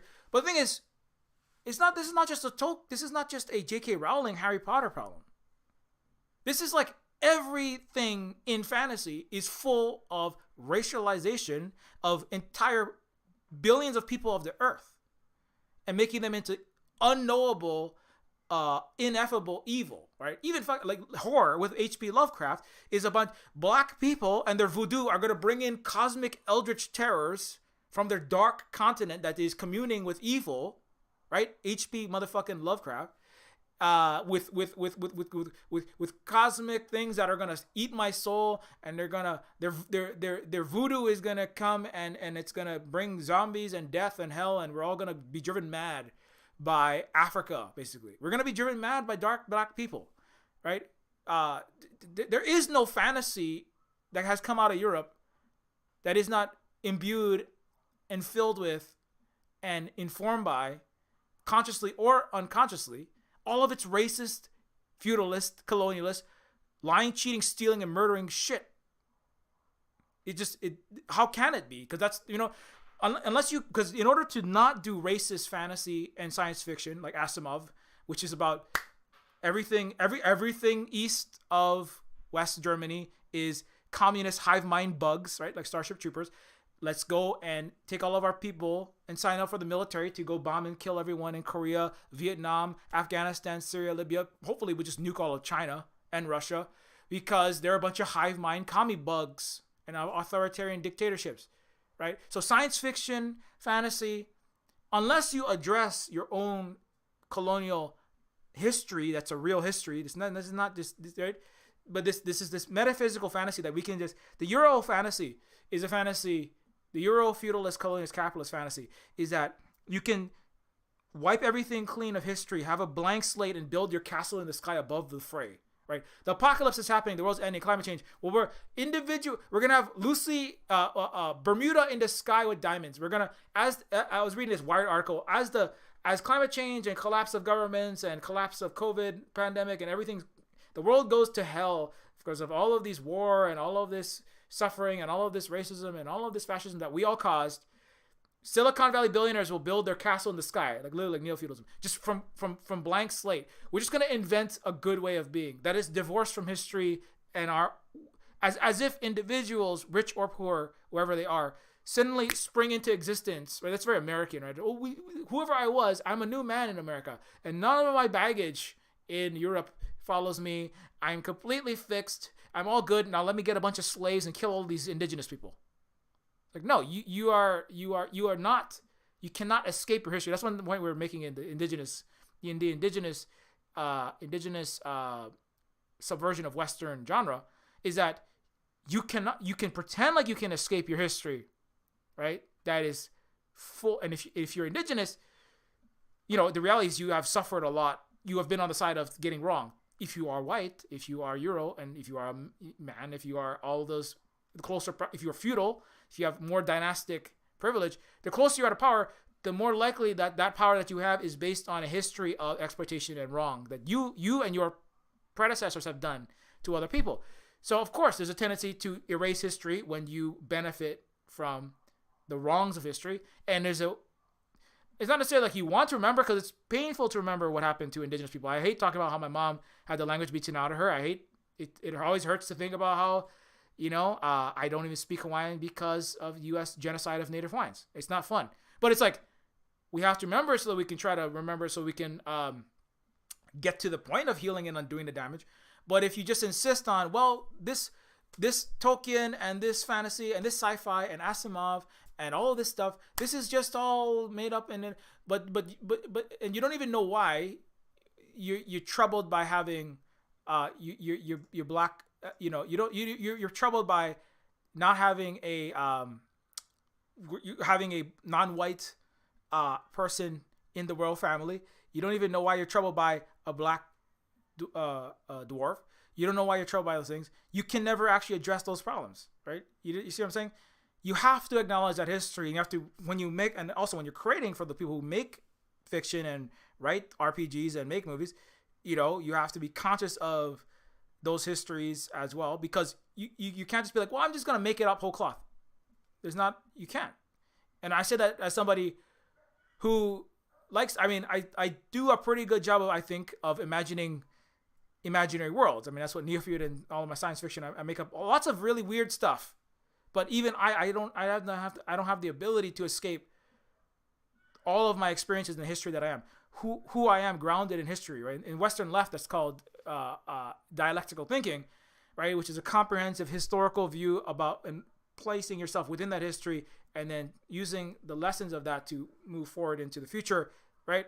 But if you want to just keep denying the history, as difficult as it is, you're just going to keep, as some white guy, speaking of Europe, some guy in Europe once said, we're those who don't learn from history are doomed to keep making the same mistakes, or something along those lines. I streamed for 5 hours today, so I'm losing my full cognitive. I should be ending soon, but anyways. But what I wanted to say was, so the orcs and the goblins and the dark peoples are coded as non-white Western people, and nobody knows how to say that exact. Nobody wants to say that.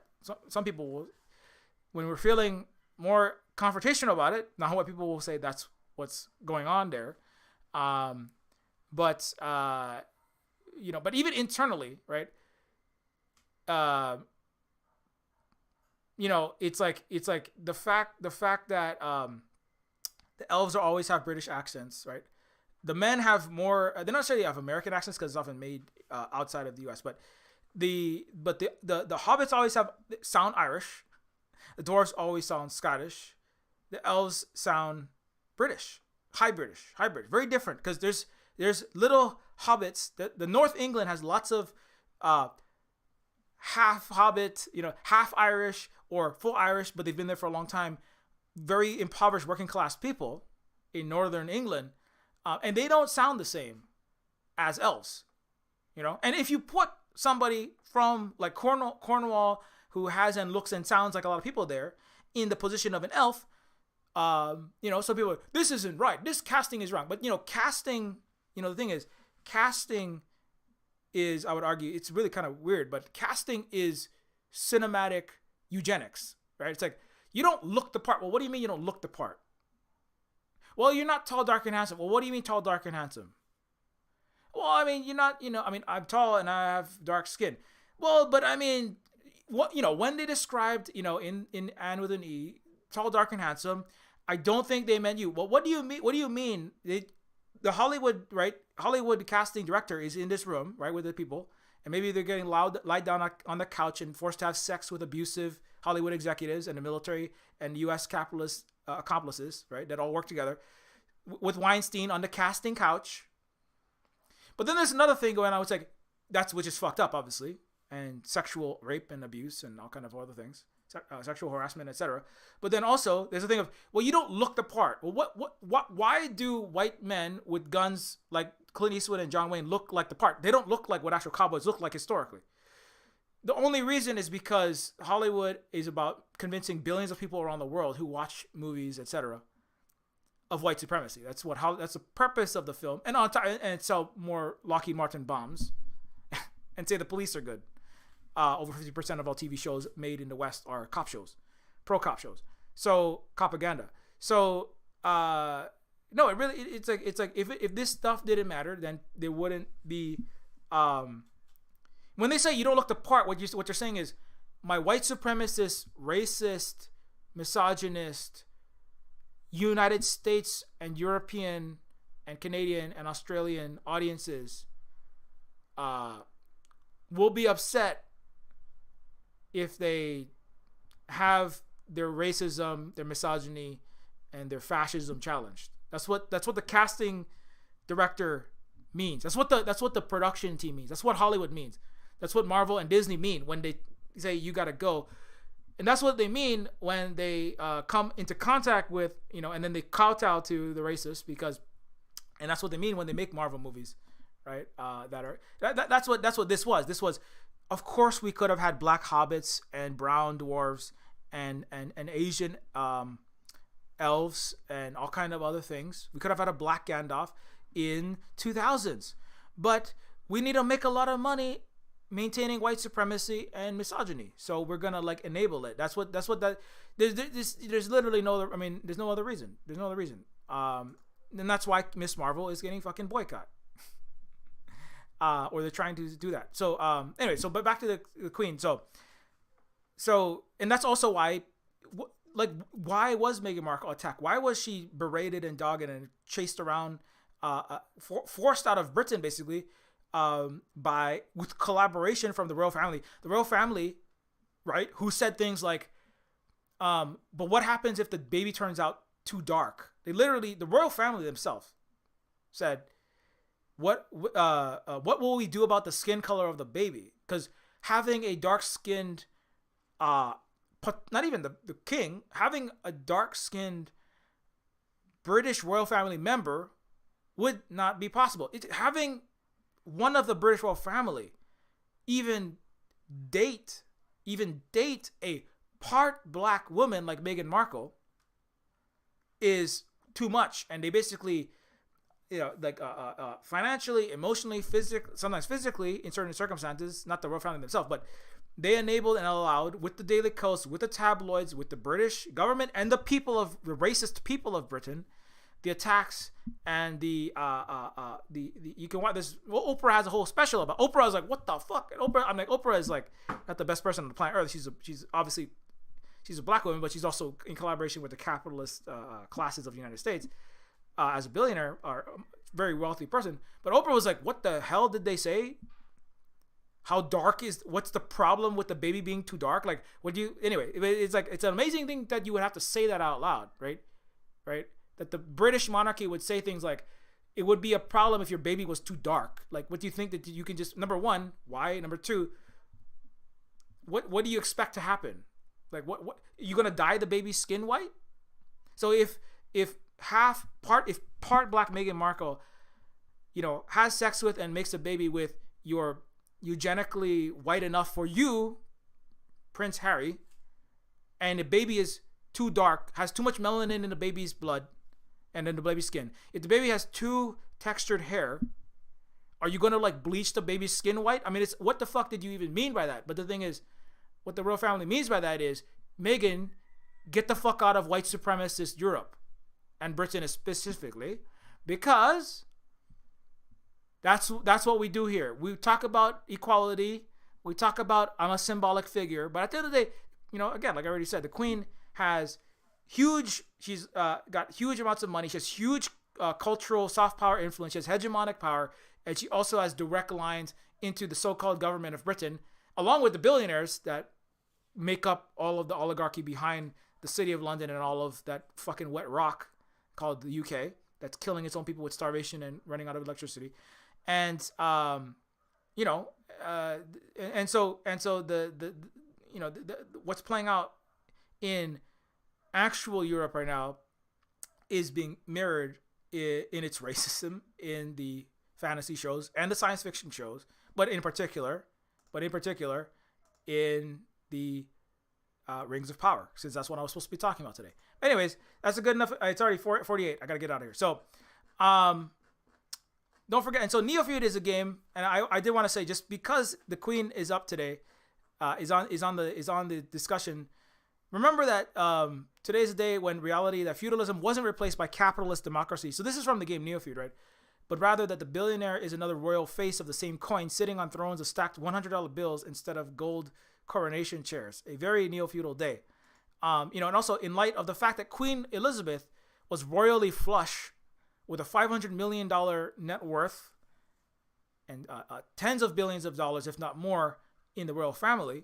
Elon Musk also dubbed himself the Techno King / CEO.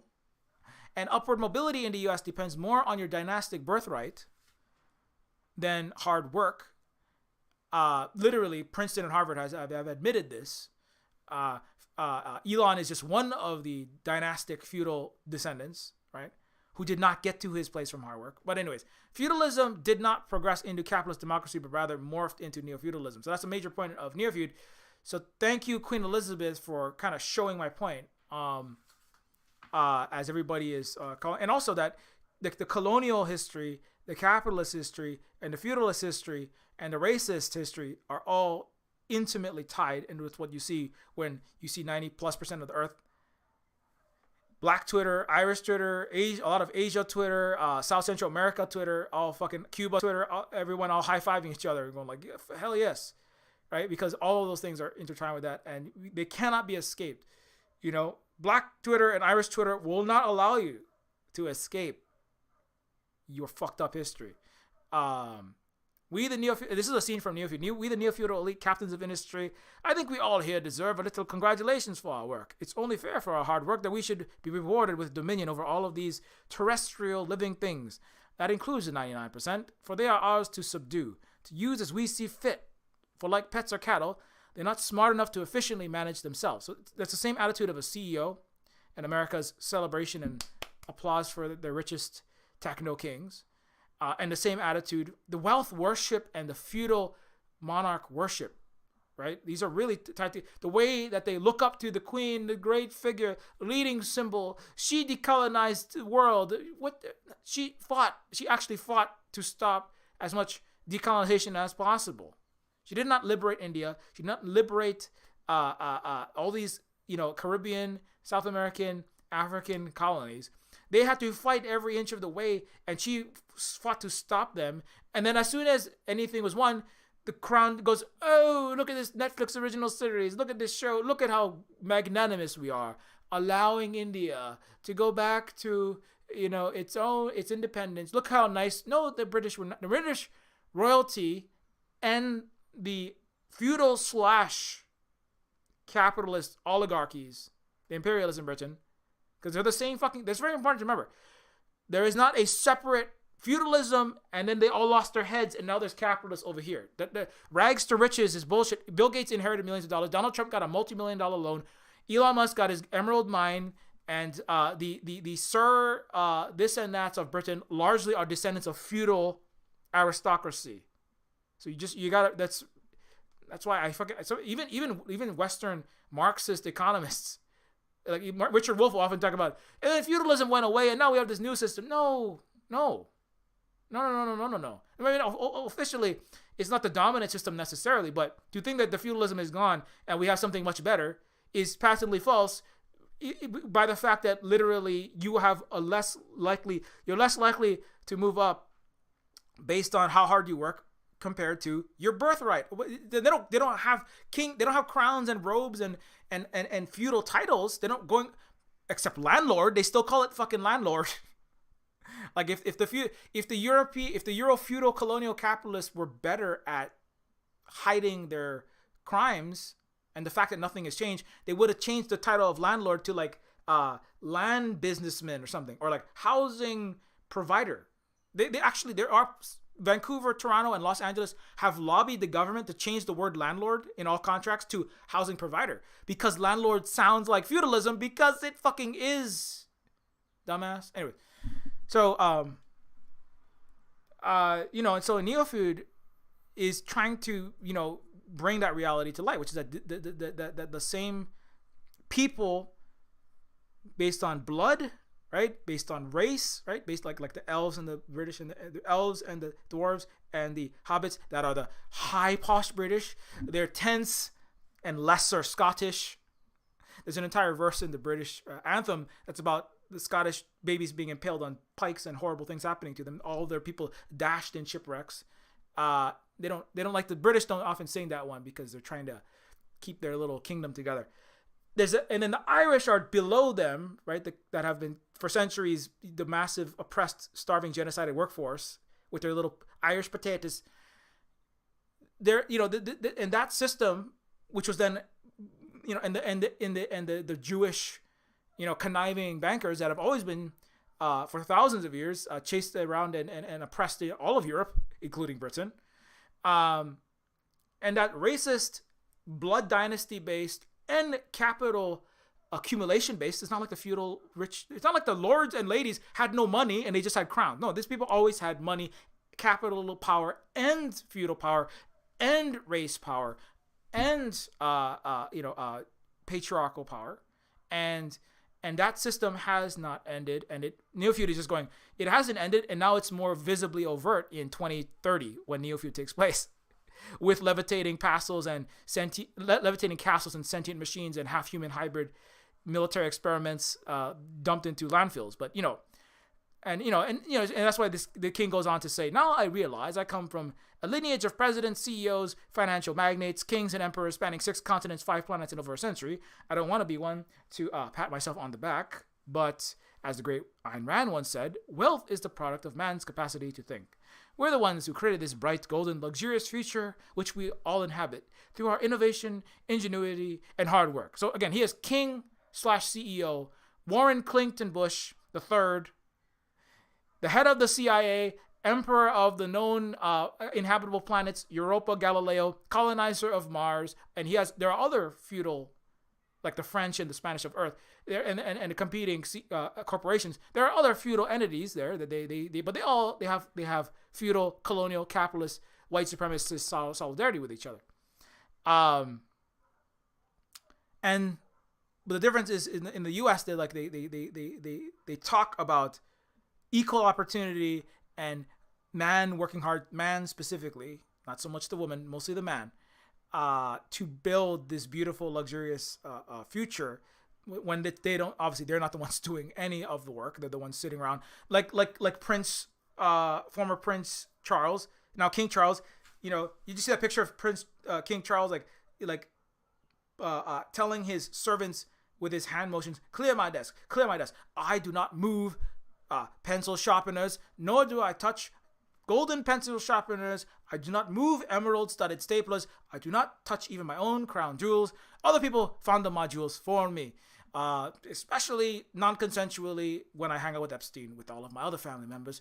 And you, servant, you will be moving all of my personal effects from my golden table, because I, King Charles, like my mother before me, never do work. Even the slightest dusting of a desk, even just the moving of a glass of water, you bring it to me. You bring it to me, servant, because if I, the illustrious gold crowned, 400 billion jeweled, heart of the ocean having fucking dynastic pompous ass, I, King Charles, were to do any work, even to try to do any work myself, especially on camera, people might,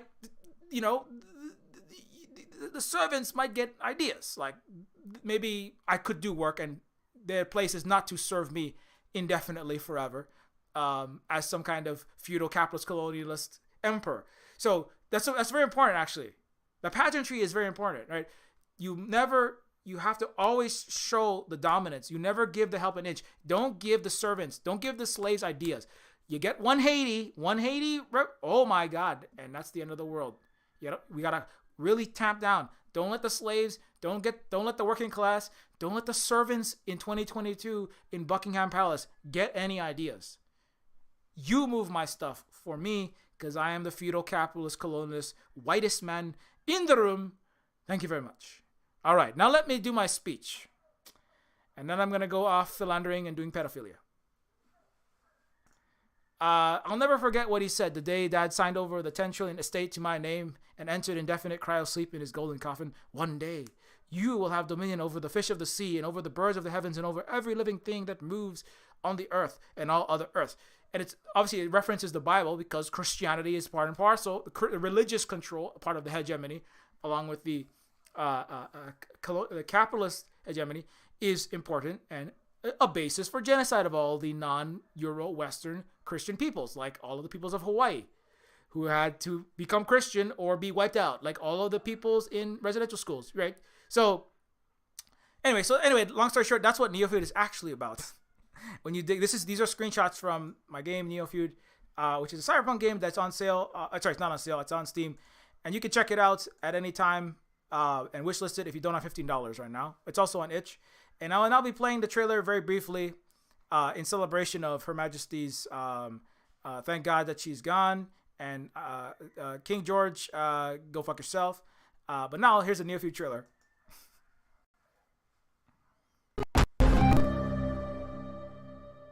The Illuminati created us. They wanted to build a god with their own hands, and instead they created us. Just because I'm made of silicone and aluminium, I must be doing something wrong. That's machine stereotyping, that is. That's reality, that is. Machines are second-class citizens. Humans are sentient persons by default, ma'am. They have personhood by heredity. There are thousands upon thousands of overqualified slum dwellers. You are my peon. Don't you get it? This wasn't a job. It was always just an excommunication sentence. We're pawns in a feud bigger than we can imagine. Turn the cogs of the machine before Leviathan grinds you up and swallows you and yours. We don't get to choose our hand, comrade. Prince, peon, rich, poor, human, robot. I invented the crux of the royal power, the secret to consciousness, our existence itself, the meaning of life. I'm the $6 billion baller, not some troubled youth. You are my greatest creation of all. I had to build my own family. I hate your son. I hate your son. I'm happy to smash all of the crowns and throw the gold shards down to the people. I will be the iconoclast queen. But who makes you queen anyway? You? You in whose army, princess? You in whose army?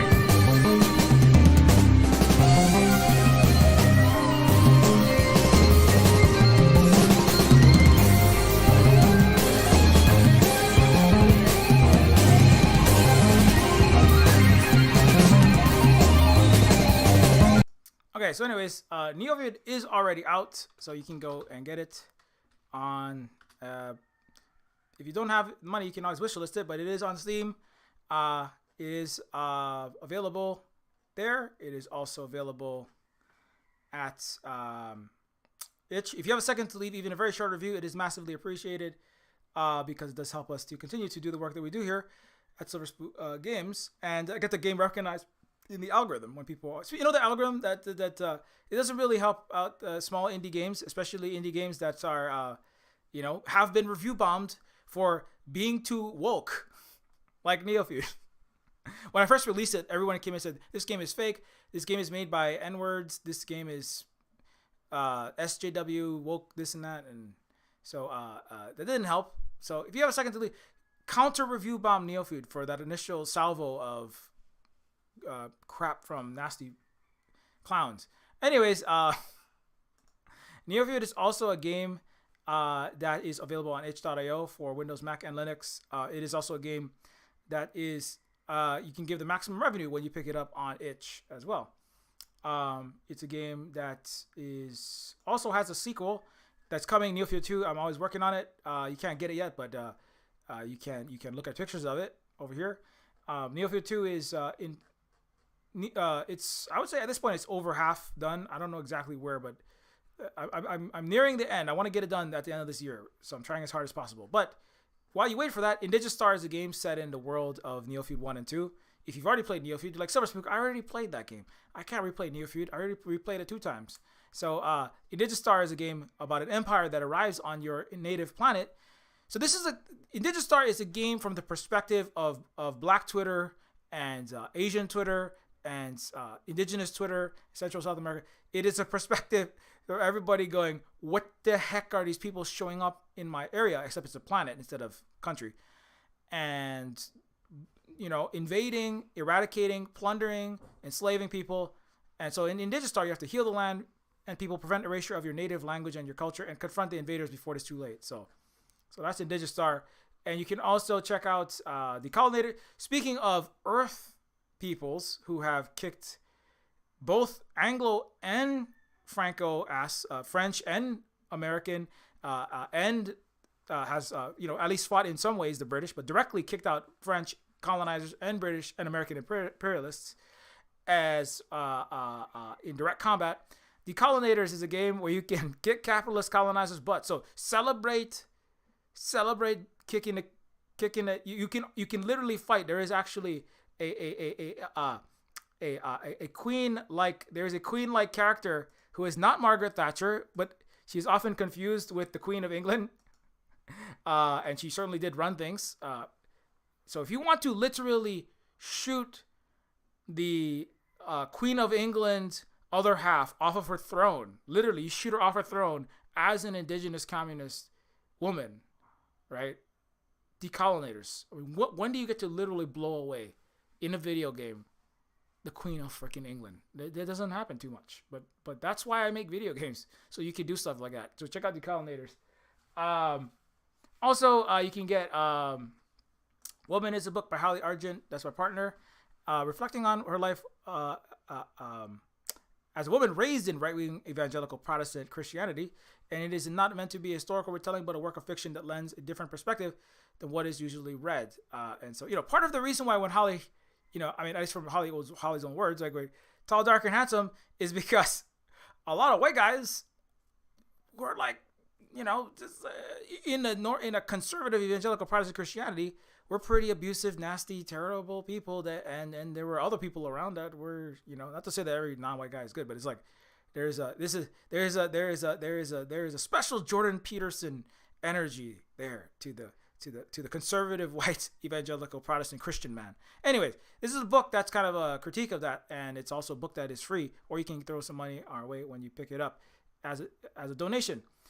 You can support us if you enjoy the stream. I'm sorry that I forgot to mention earlier, but I tried to mention it, that the YouTube video, which I usually do at around between 1:30 and 2 Pacific time on Saturday, was delayed. But I am putting out at least one YouTube video a week and like 3 streams plus sometimes panels. So if you'd like to support that, and also the making of the games and decolonization and undoing of the landlording and the capitalist lording and the feudal lording and the destruction of Hawaiian land and water, our water being poisoned by the military, which we try to educate people about, and all the other work that we do here. Consider becoming a Patreon patron. Consider what the streams are worth, like $1, $3, $5 a month, and what you can afford, so that you can help us out. Any amount helps. And our first goal is to get to $750 a month. If we can get to that goal, then that's like at least like without you can definitely double the amount of time I spend working on all these things. I would love to spend as much time as possible like educating our kids in our Hawaiian history and our actual real world history, and also planting and growing and working on these games. And this will really help. So consider, if you have the ability to, and if you haven't already, consider becoming a Patreon patron. You get access to the Silver Spook Discord, as well as the Silver Spook behind the scenes updates as well. If you would like to follow at Silver Spook Games at octodon.social and at Silver Spook Games at mastodon.social for the games related stuff. Mastodon is a decentralized, non-capitalist, federated open source social media platform. However, while we have access to the Techno King satellites, you can, one of them, Jack Dorsey, Elon's not doing too good at buying Twitter. He's not the Techno King. He's not feeling too strong, kind of like the Queen of England, not feeling too good. I don't know. It's like I shouldn't say when and how Elon might kick it, but he's not looking too well. He can't buy. He's doing a really bad job buying Twitter. Anyways, follow at Silverspook Guy on Twitter. If you would like to follow what we do there, and when the streams go live, when panels happen, and my personal takes on things, follow Silver Spook Games minus the E in silver on for the games related stuff. We also have a Instagram at Silver Spook on Instagram, where I post I'm trying to post to all the social media just to make sure everybody finds the games and things. I'm losing lots of sexist. I'm losing lots of sexist man baby followers, and unfortunately a lot of them had money to buy the game. So I'm gonna have to get new. But I'm happy to have more non-man babies, dudes, and more women that are interested in what I have to say and do. So if there are any on other sites like Facebook, Instagram, or wherever, you can also follow there and tell all your friends and all your cool people around you to follow there. And you can follow Facebook, Instagram, Twitter, Mastodon, etc. And finally, you can also get I think it's at Silver Spook Games on Twitter. You can also follow Terminus C, which is Terminus Cyberstar. That is a 3D cyberpunk RPG I am currently the director, the content director / lead writer of. It is completed with the exception of optimization and content. It's a game that is like a cyberpunk RPG, like Cyberpunk 2077. But not a AAA game or like Deus Ex and System Shock. And it's a game that do you not like colonialism? This is a game that is literally dunking on colonialism on all the billboards. Like that's because I made up this fictional game called Call of Colonialism. I say that in my streams. So Terminator Cyberstar is going to be a game in the spirit of Silver Spook because I wrote it. So if you like that, consider following that and join the Discord, etc. And also follow Holly at the Tech Fairy, mod voice actor and producer here at the Silver Spook Games, Silver Spook Cooperative. Holly's also the mod producer and writer for Zan Attack. I am working on a game for this show, as I brought up before, Pigeon with a Gun, which involves a pigeon running around a city in the unknown city in the U.S. with a gun, shooting nasty people like cops, landlords, and dickheads. And stuff like that in a video game. Obviously, it's just a pigeon. It's shooting bird poop. I mean, come on, it's just a pigeon shooting nasty. Anyways, so Skate Nix is also going to be launching the show this Tuesday, 9/13, the season premiere of The Lounge, a liminal digital cabaret, and Holly is one of the lead producers on that. And I will be in there. I'll be try to be in there for at least some of that stream on that channel. And yeah, Holly also writes books and also is tweeting important things like this, and is the primary caregiver and parents also administrator at the Silver Spoon Cooperative. And yes, and thanks a lot to all these people on the list here. Thanks very much to all these people on this list for your continued support. Thanks a lot. Hey, what's up? Thanks a lot, Big Teal, for being in for all 5 hours of the streaming today. Thanks so much. And thanks for subscribing to the page. And yeah, that will be streaming on Twitch, yes. And I'm gonna give that a second so everybody can get. Thanks a lot to all of our supporters. It really is very important, especially in these difficult times. I know, but it only means more. Every ounce of support really goes a long way. And yeah, thanks everybody. Thanks again, Holly, for modding as always.